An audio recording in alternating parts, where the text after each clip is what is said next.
Alright, boys and girls, I have another Wi-Fi battle for you today, this time against Zakatak, a guy that has followed my stream for quite a while. I don't know if I've actually posted a battle against him on YouTube before, but the beginning here of Gen 7, what a good time to start. And as you can see, his team looks pretty scary. I know, Tapu Koko always is a big problem. He also is carrying I believe what was that? Celesteela, which is obviously a problem. But I'm actually going to go ahead and lead with a Pokemon that I'm giving a try to the first time. It's Golceopod, and Golisopod, rather. And it's a pretty interesting Pokemon. It's a bulky Pokemon with an interesting ability, Emergency Exit, that can end up being a problem for you in the long run as well. Either way, I don't want to stay in because it is a part water type against Tapu Koko, so I decided to go into Xurkitree. And, yeah, that does not end up working out well for me. I thought I was Choice Scarf. I still think I was, but he still outspeeds me. Which kind of sucks because I was actually kind of looking forward to trying out Xurkitree, which is one of the Ultra Beasts with a super high special attack stat. So, already down, so that's not really good. So I go into Scizor, which I believe is just a standard Choice Band Scizor I'm using this time. As he goes out into Celesteela, and I believe I just go for a Bullet Punch to try to get damage on the thing. He makes a good play, and obviously I'm not going to be able to do much to the Celesteela considering it's resisted. So I'm just going to go ahead and switch out. I go into Serena, which is a Pokemon that Fulham wanted me to use, and I think it's a Pokemon that's going to be really decent in RU. Unfortunately for me, he goes for a Flamethrower, which super hurts, and I guess I wasn't predicting that. And I'm a Life Orb. I'm just going to go for a high Jump Kick because it's powerful, and look at that! Serena doing work, man. Taking out that Celesteela thing with a high jump kick, just showing you how powerful it can be. It actually does have a pretty massive, I think a 120 base attack stat. But yeah, he's going to go into Salazzle now. Expect to switch and go for a Nasty Plot. Well, I have Giga Impact on this thing. I'm not really sure why. I probably need to replace it with something else. But for now, it's actually really convenient because I know that it's going to hit pretty much harder than anything else I have. Against this Salazzle, who is also pretty frail, and due to Life Orb, I'm going to be taking it out myself, so I don't have to worry about the, turn after effect. So, ends up being pretty good, and Serena, only came out for a couple turns, but took out 2 Pokemon in the process, so that is a pretty damn good Pokemon. Anyway, so I'm going to go ahead and go into Alakazam as he goes into Tapu Koko. One of the nice things about Mega Alakazam, especially, is Mega Alakazam got a pretty big boost this generation because of the Mega Speed change that they made. So now Mega Evolutions do get their speed the first turn, which means Mega Alakazam on his first turn coming in can pretty much outspeed the whole meta, and that's really cool. So I'm just going to go ahead and go for that Size Shock, and it's going to be able to take out Tapu Koko, who is very bulky. And now he's going to go to Mimikyu, and yeah, I know that he obviously has his Disguise ability, but I just didn't want to give him a free release, if you know what I mean. I just wanted to take out the Disguise. He ends up going for a Sub, which is something I've not seen on Mimikyu before. Most of the time, there's Swords Dance sets, that rely on that free turn you get with Disguise.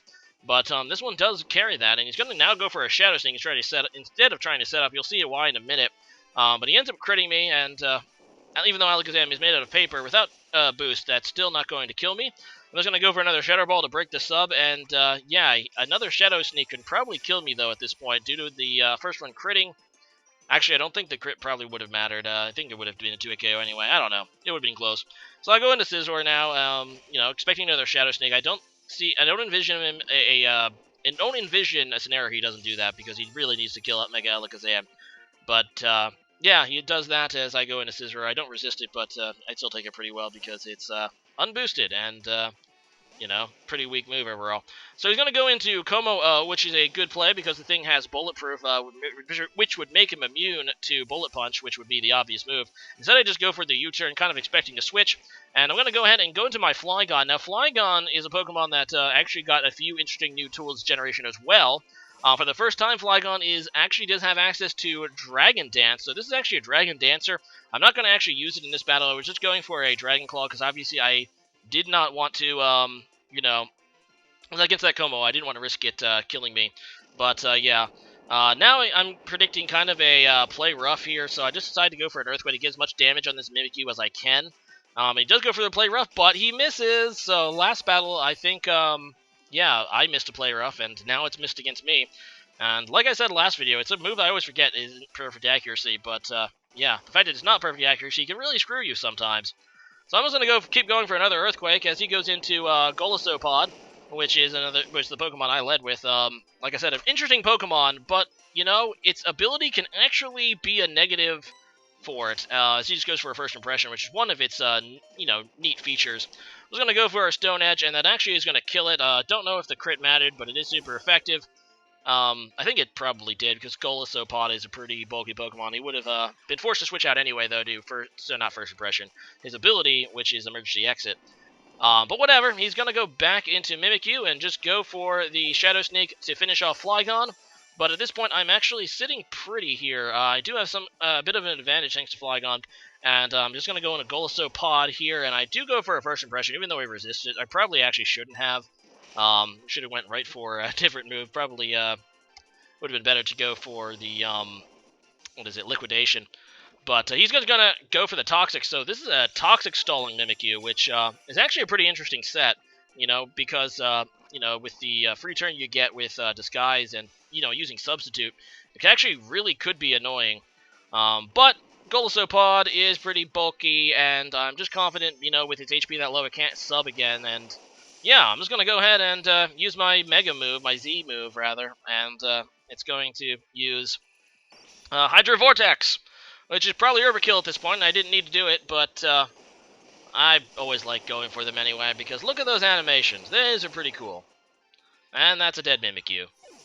Kind of overkill, like I said, but you know, if you're not going to use it then, whenever you're going to use it. So, in comes kommo-o again, which, you know, is the, well, it's the, pseudo-legend this generation. And, it's a cool one at that. It's very physically bulky, so kind of, and there goes my emergency exit, by the way. As I go into Mega Alakazam, which is going to be able to wrap this up. Obviously, I'm outspeed him, and thankfully he is not a Dragon Dancer. He appears to be a special kommo-o set, but, yeah, I can obviously Psy Shock him for the kill because he's part Dragon. But as I was saying, he's a pretty interesting pseudo-legend. He's very physically bulky, but can still obviously use some special moves. In fact, I think his unique move is a special move. Changing Scales, I think it's called, or something like that. Anyway, today's question of the day is, what Pokemon do you think got buffed most in this generation? So it has to be a Pokemon that obviously did not exist in the previous generation, but definitely got better coming into this generation. Now, obviously, I asked this for Gen 6 as well, and I think the general consensus was Clefable due to the new Fairy typing. I used there's a couple Pokemon in this battle. I used a couple Pokemon in the battle that I think definitely got buffed. Flygon being one of them. Finally having Access Dragon Dance really will help it set it apart from Garchomp. Probably still lesser than Garchomp, but I still think it's going to be really powerful with Dragon Dance, with that ground Dragon fight typing. And the other Pokemon is Mega Alakazam. So it doesn't really have to worry about that obtaining that speed boost, which also applies to Mega Beedrill if it ever gets released. Anyway, see you guys again next time. Later.